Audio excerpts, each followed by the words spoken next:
এই ভিডিওতে আমি আপনাদের দেখেছি খুব সহজে ফেসবুক পেজ ডিঅ্যাক্টিভ কীভাবে করবেন। কিছু সময়ের জন্য আপনার ফেসবুক পেজটা যদি বন্ধ করতে চান, এই টিউটোরিয়ালটা শেষ পর্যন্ত দেখুন এবং সাথে থাকুন।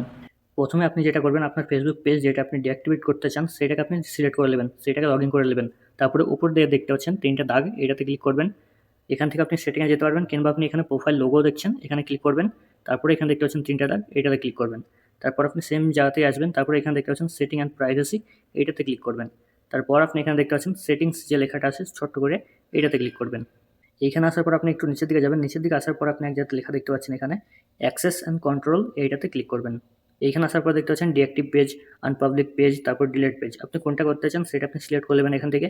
আমি ডিঅ্যাক্টিভ করব, তার জন্য আমি এটাকে সিলেক্ট করে রাখবো। তারপরে এখানে দেখতে পাচ্ছেন কন্টিনিউ, এই কন্টিনিউতে ক্লিক করব। তারপরে এখানে যে কোনো একটা সিলেক্ট করে নিতে পারেন, আমি প্রথমটা সিলেক্ট করে নেবো। তারপরে আবারও কন্টিনিউতে ক্লিক করব। তারপর আপনি এখানে দেখতে পাচ্ছেন 7 ডেজ যে লেখাটা আছে এটাতে ক্লিক করবেন।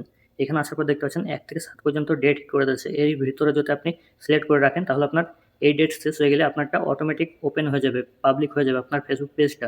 আর যদি আপনি এটা না করে রাখেন, নিচে দিকে দেখতে পাচ্ছেন এক জায়গাতে ডোন্ট রিঅ্যাক্টিভ অটোমেটিকলি, এইটা যদি আপনি সিলেক্ট করেন, তাহলে আপনি যতদিন না চাইছেন আপনার ফেসবুক পেজটা অটোমেটিক পাবলিক না হোক এবং অন্য মানুষ যেন না দেখতে পাক আপনার ফেসবুক পেজটা, সেই অনুযায়ী আপনি এটা সিলেক্ট করে রাখতে পারেন।